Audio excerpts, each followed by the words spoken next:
Kurzgesagt once again.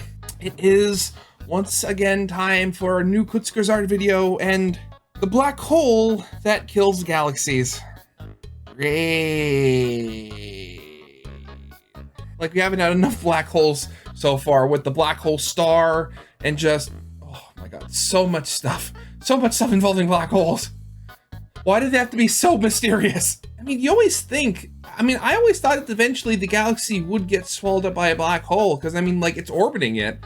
And, unless this, centrifugal force of it orbiting the black hole is enough to keep it from getting sucked in.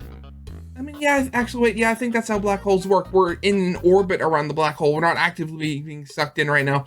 Okay, I'm gonna stop before I start rattling on for like 5 minutes trying to do my own theories about how black holes actually work. Let's get into the video then, shall we? So, as always, originals linked in the description if you haven't seen it for some reason. Corner video will be leading to my Let's Play of the day. And let's get this thing started then.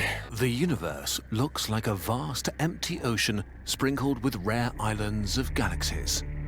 But this is an illusion. Just a small fraction of all atoms are found in galaxies, while the rest is thought to be drifting in between, in the intergalactic medium. Like the roots of some massive tree, gas spreads out from each galaxy, gravity funneling fresh mass into this dense cosmic forest. Here in the intergalactic medium are the raw materials of creation: hydrogen and helium, woven into sheets and filaments that flow into galaxies where they eventually create stars. But if we look closely, we see who's actually in charge: quasars, the single most powerful objects in existence. I guess I was right. Quasars are black holes. They're just really big ones. Small as a grain of sand compared to the Amazon River, they reside in the centers of some galaxies, shining with the power of 1 trillion stars, blasting out huge jets of matter, completely reshaping the cosmos around them. They're so powerful that they can kill a galaxy.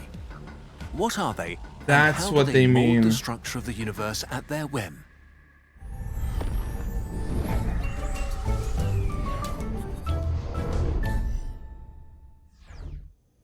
Everywhere you look, weird things in the sky. In the 1950s, astronomers noticed mysterious loud radio waves coming from spots all over the sky. They were named quasi-stellar radio sources, or quasars, because they were dots like stars, but were seen in radio waves rather than visible light. Everything where the about name them came from? was Interesting. strange.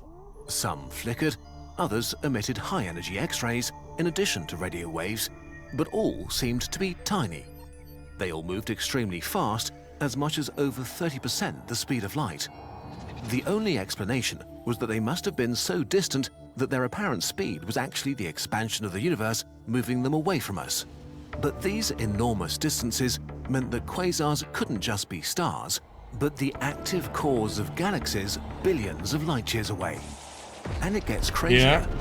To appear so bright and loud, given these vast distances, they are thousands of times brighter than the entire Milky Way. Monsters exploding and screaming into the void with a violence not thought possible before. As we mapped the sky, we discovered over 1 million quasars, and they all seem to be very far away. Looking into space far away means very long ago, because light takes so long to reach us. Quasars were common in the early universe, having peaked in number 10 billion years ago when galaxies and the universe itself were still very young. Let's go back in time just 3 literally one of the last videos I reacted to, they were talking about the black hole stars and how they were theoretically the reason for, black hole, for the supermassive black holes. So, I guess. billion years after the Big Bang, and see what was going on back then. The incredible power of quasars. Quasar. How could an early baby galaxy be so incredibly bright and violent? All that light and radiation couldn't be stars, as there weren't nearly enough of them. And since galaxies tend to grow with time by merging, the starlight from small galaxies shouldn't be far brighter than any galaxy today. There's only one way to generate the vast amounts of energy a quasar shines with: feeding supermassive black holes. We still don't know how exactly they formed, but it seems that every galaxy has one in their center. But how can the brightest things in the universe be black holes which trap anything and everything that crosses their event horizon? Well, the light of a quasar is not coming from inside these black holes. Rather, it comes from the space outside. around them, a massive orbiting disk of gas called an accretion disk.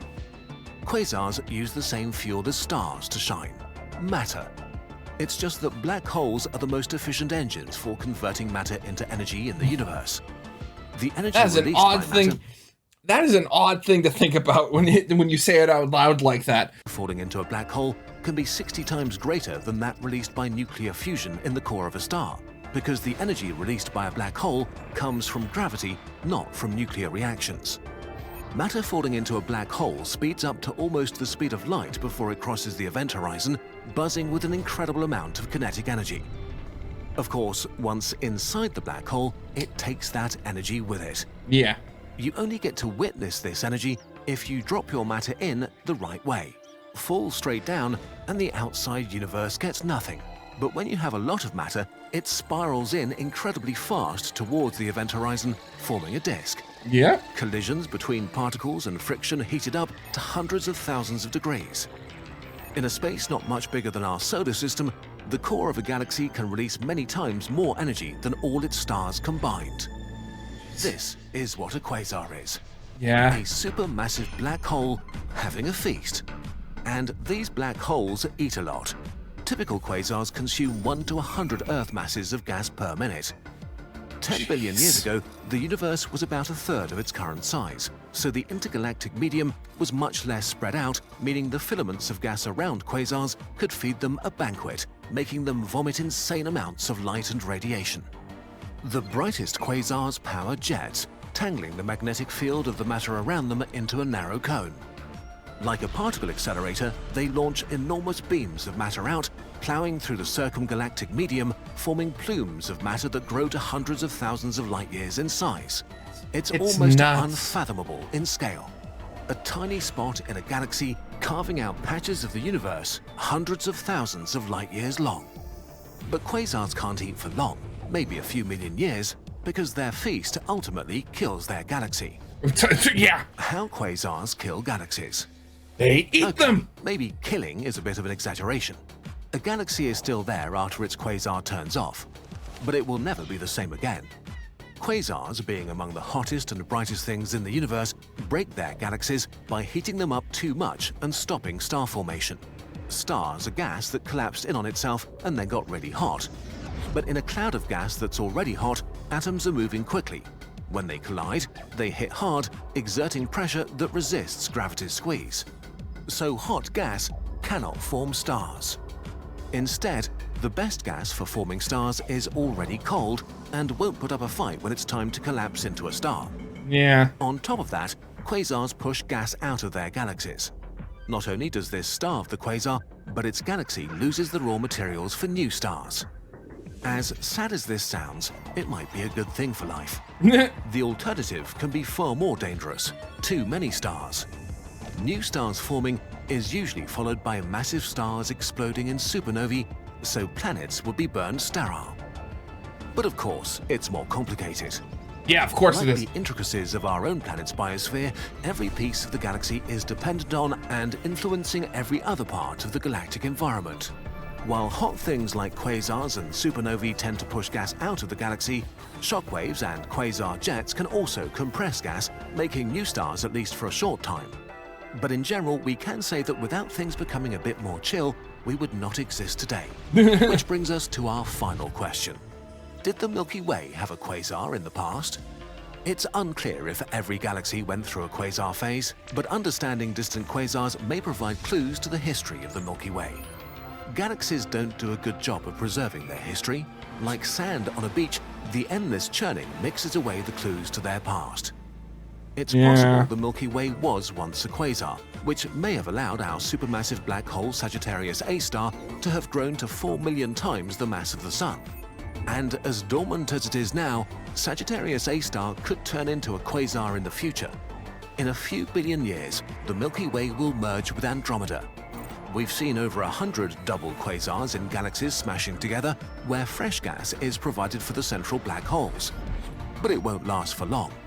When galaxies merge, so do their supermassive black holes, sinking into the center of their new galaxy, kicking up dust and stars in every direction.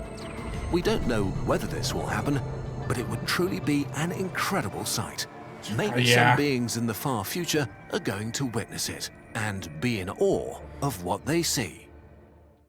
Black holes.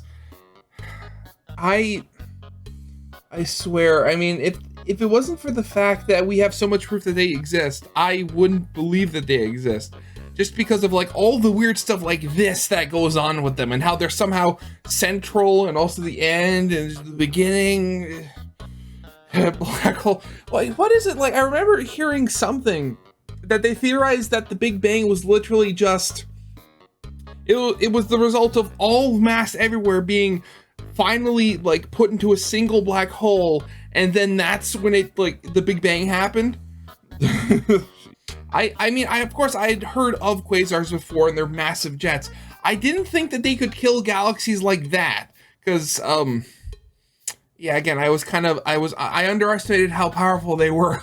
But yeah, I mean, I love Kurzgesagt. This is why I love their stuff. One, I love the way they animate things, and two, I love the stuff they put out. Just beautiful.